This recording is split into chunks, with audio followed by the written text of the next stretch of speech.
نبی رحمت علیہ السلام کی بارگاہ میں استغاثہ پیش کرے، لیکن دنیا داروں کو مائل کرنا، لوگوں کی جیبوں کی طرف دیکھنا، یہ مومن کی شان گردن کو جھکا دیتا ہے خیرات کا پتھر۔ جہاں میں مانگنے والوں کے سر کبھی اونچے نہیں ہوتے، اور غیرت ہے بڑی چیز جہانے تگ و دو میں۔ بھائی آپ طاقتور بنے۔ دیکھیں نا، ایک نوجوان نے آ کے حضور کی بارگاہ عالی مرتبت میں عرض کیا تھا، یا رسول اللہ صلی اللہ علیہ وسلم، غریب ہوں کچھ دیجئے۔ حضرت جابر بن عبداللہ رضی اللہ تعالیٰ عنہ فرماتے ہیں، ہم نے حضور سے بڑا کچھ سنا، یہ لفظ نہیں، لفظ لا، یعنی میرے پاس نہیں ہے، یہ ہم نے حضور سے سنا ہی نہیں۔ ایسا کوئی محبوب کہیں ہوگا نہ کہیں ہے، بیٹھا ہے چٹائی پہ مگر عرش نشیں ہے، اور ملتا نہیں کونین کو کیا کیا تیرے در سے، بس ایک لفظ نہیں ہے جو تیرے لب پہ نہیں ہے۔ اور یہ فاضل بریلوی رحمت اللہ علیہ کا انداز بھی دیکھیے، کہتے ہیں واہ کیا جود و کرم ہے شہ بطحا تیرا۔ اور یہ ذرا دیکھیے شعری ذوق دیکھیے، واہ کیا جود و کرم ہے شہ بطحا تیرا، نہیں سنتا ہی نہیں، نہیں کیا انداز ہے۔ اب یہ کیسی زبان ہے اور کیسا یہ محاورے کا استعمال ہے، جو شعری ذوق رکھتے ہیں وہ سمجھیں۔ کہتے ہیں نہیں سنتا ہی نہیں، کون؟ مانگنے والا تیرا۔ یا رسول اللہ آپ سے مانگنے والا نہیں سنتا، حضور عطا کرتے۔ اور ایک جگہ پہ فرماتے ہیں، میرے کریم سے گر قطرہ کسی نے مانگا، دریا بہا دیے ہیں دربے بہا دیے ہیں۔ حضور تو دیتے، پر نوجوان نے جب آ کے عرض کی نا، یا رسول اللہ صلی اللہ علیہ وسلم کچھ دیجئے، وہ جوان ہو، چڑھتی جوانی ہو، اور پھر وہ سوال کرے۔ ہمارے ساتھ ایک دوست پڑھا کرتا تھا، یہ 3 مہینے کی چھٹیاں ہوتی تھی تو وہ مستریوں کے ساتھ مزدور لگ جاتا۔ ہم نے اسے کہا، یار تو مطلب 9th 10th کے اندر مزدوری کرنے جانا، تو کہندا سی یار میں قد میرا ایڈا بڑا، ان ابا جی کو مانگ دیا شرم ہوندی۔ یہ سوچ نوجوانوں میں پیدا ہونی ضروری ہے۔ اب میں ابا جی سے مانگوں، مجھے تو دینا چاہیے۔ اس نے آ کے عرض کی، یا رسول اللہ صلی اللہ علیہ وسلم کچھ دیجئے، تو حضور فرمانے لگے تیرے پاس کچھ بھی نہیں۔ اس نے کہا ایک پیالہ ہے میرے پاس گھر میں اور ایک کمبل ہے۔ اتنا غریب بندہ ہے کوئی محفل میں جس کے گھر میں ایک ہی پیالہ ہو، ایک ہی کمبل ہو؟ کوئی بھی نہیں اتنے بڑے مجمع میں۔ لیکن اگر کوئی ہماری غریبی کا رونا پوچھے تو میرا خیال ہے ہر تیسرا بندہ دوسرا بندہ غریب ہے، اور بڑا ہی غریب ہے۔ ایک پیالہ ایک کمبل، کریم نے فرمایا لے کے آؤ، وہ لائے تو محبوب فرمانے لگے کون خریدے گا؟ ایک نے کا 1 دینار، ایک نے کا 2 دینار۔ محبوب نے بولی لگوا دی، 2 دینار کا بیچ دیا، فرمایا جا 1 دینار کی روٹی لے جا۔ یہ نوجوانوں کو فکر دی کہ وہ انویسٹمنٹ میں تم نے ذات سے اپنے گھر سے لینی ہے۔ وہ 10-15 ہزار کا ٹھیلا بھی کسی سے نہیں کہنا تو لگا کے دے، جاؤ 1 دینار کا کھانا لے جاؤ، 1 دینار کا کلاڑا خرید کے لاؤ۔ صحابہ فرماتے ہیں وہ کلاڑا لایا، پر نصیب دیکھو اس کلاڑے میں دستہ نبی کریم نے اپنے دستے مبارک سے لگایا۔ فرمایا جا جنگل میں جا کے لکڑیاں کاٹ اور بیچ، کھا بھی اور کھلا بھی، پی بھی اور پلا بھی، 10 دن مجھے نظر نہ آنا۔ وہ یارو یہ کیا بات ہوئی؟ مایوس رہنا، کمزور رہنا، فلانے نے میرے ساتھ تعاون نہیں کیا تو میں پیچھے رہ گیا، فلانے نے ہاتھ نہیں پکڑا، تو اپنی دنیا آپ پیدا کر، اگر زندوں میں خود جد و جہد کر، میدان میں اتر، ہمت کر۔ حضرت حسن بصری رحمت اللہ علیہ کے پاس ایک نوجوان نے آ کے عرض کی، حضور بس آج کے بعد میں نے کام نہیں کرنا۔ فرمایا تمہیں کیا ہوا ہے؟ کہنے لگا آج میں نے عجیب منظر دیکھا ہے، میں نے دیکھا ہے کہ ایک شیر نے شکار کیا بکرے کا، آدھا کھایا ہے، آدھا منہ میں پکڑ کے پہاڑی پہ چڑھ گیا۔ وہاں ایک نابینا لومڑی بیٹھی تھی، باقی کا اس نے اسے کھلایا ہے۔ تو حضور میں یہ سمجھ گیا ہوں کہ جو رب اس نابینا لومڑی کے لیے بندوبست کرتا ہے میرے لیے بھی کرے گا، لہذا میں نے کام نہیں کرنا. حضرت حسن بصری بڑا مسکرائے, فرمانے لگے کہانی میں کردار تو نے دو دیکھے,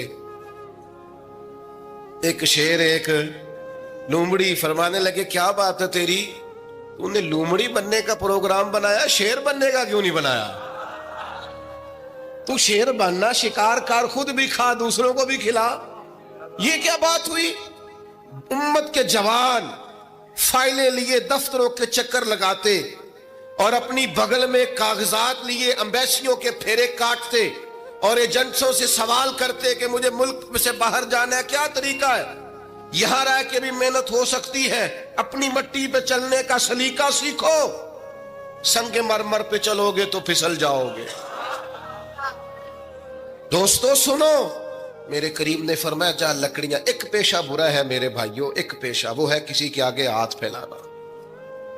باقی دنیا میں کوئی پیشہ برا جو ٹھیلا لگاتا ہے اور مالٹے بیچتا ہے اور سیب بیچتا ہے, بڑا عزت والا آدمی. یہ شارٹ کٹ چھوڑ دو, دوسروں پہ بھروسہ کرنا چھوڑ دو. وہ شاعر ایک بیٹھا تھا نا, شاعر مجھ سے ناراض نہ ہو جائیں, تو کئی دفعہ وہ شعر و شاعری میں بھی ان کی حالت بڑی خستہ ہو جاتی ہے. جن دنوں لوگ پتلے کپڑے پہنتے ہیں, بعض شاعروں نے ان دنوں میں بھی موٹی چادر لی ہوئی ہوتی ہے. تو ایک جگہ بیچارہ بیٹھا تھا کونے میں, اللہ ماشاءاللہ سب کی بات نہیں, تو حالت ایسی خستہ تھی. ایک بندہ 5 روپے پھینک گیا, تو تھا خوددار, بڑی تکلیف کو اٹھا اپنے پیسے. تو اس نے کہا آپ کی حالت بتا رہی ہے, آپ کو ضرورت ہے. اس نے کہا ضرورت پڑی تو اللہ رسول سے مانگوں گا, تیرے سے کیوں مانگوں گا؟ شعر بڑا قیمتی کہا. اس نے کہا یہ آرزوئے کرم اور میں آپ سے کروں, یہ آرزوئے کرم اور میں آپ سے کروں, یہ بھیک اس کو دیجئے جس کا خدا نہ ہو. میں تو وارث ہے میرے اللہ رسول, میں کو لوارث ہوں کہ تیرے سے مانگتا پھروں.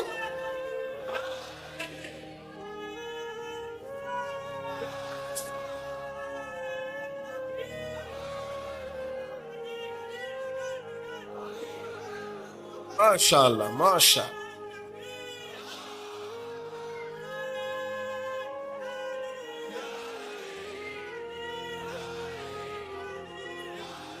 بس ہم سمجھے ہماری قیمت وصول ہو گئی. اگر خودداری پر نوجوان نعرے لگانے لگ گئے تو پھر تو بات بن گئی.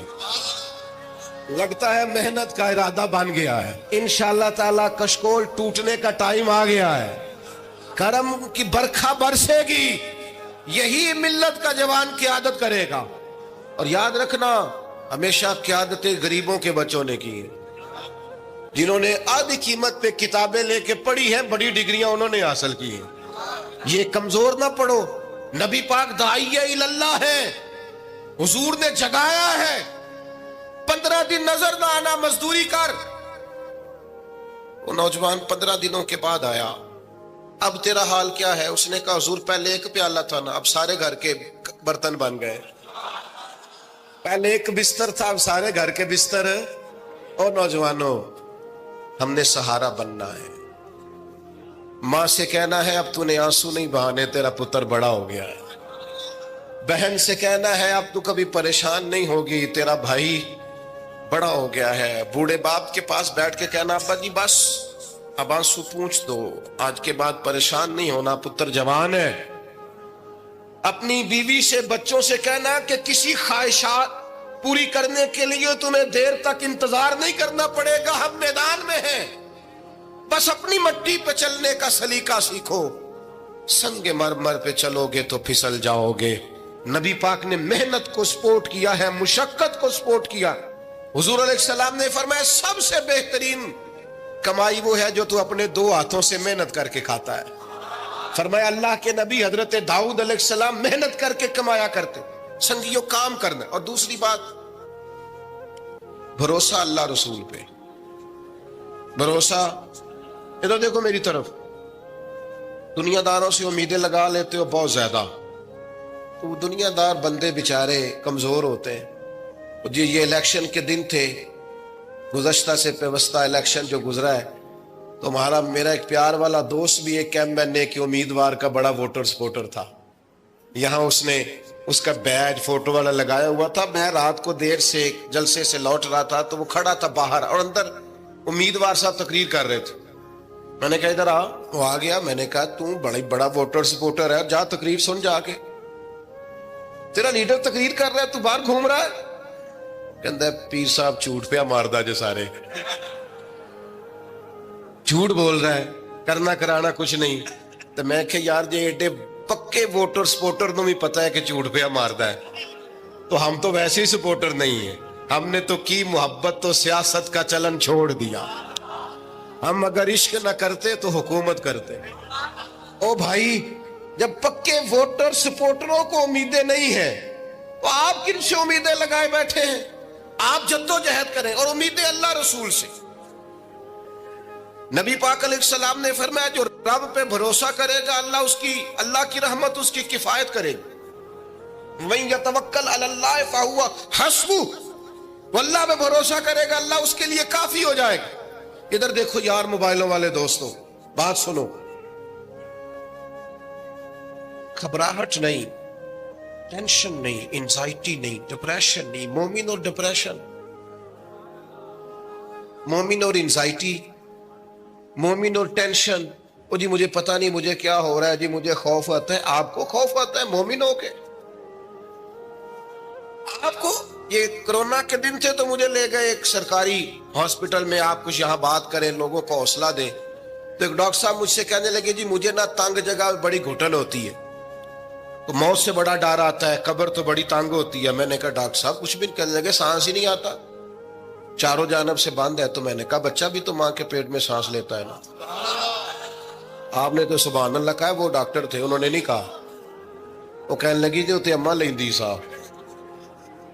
ہنستے نہیں جی, باتیں ہنسنے کو نہیں سنا رہا, میں فکری باتیں کر رہا ہوں. کہا وہ تو اماں آکسیجن لیتی ہے تو بچے کو جاتی ہے. تو میں نے کہا چلے ڈاکٹر صاحب وہ جو انڈے سے بچہ نکلتا ہے اس کے تو چاروں جانوں کوئی صورت نہیں ہوتی سانس کی. تو مجھے کہنے لگے آپ کہنا کیا چاہتے ہیں؟ میں نے کہا میں یہ کہنا چاہتا ہوں قبر کی دو حالتیں ہیں. قبر دوزخ کے گڑھوں میں سے گڑھا بھی ہے اور جنت کے باغوں میں سے باغ بھی ہے.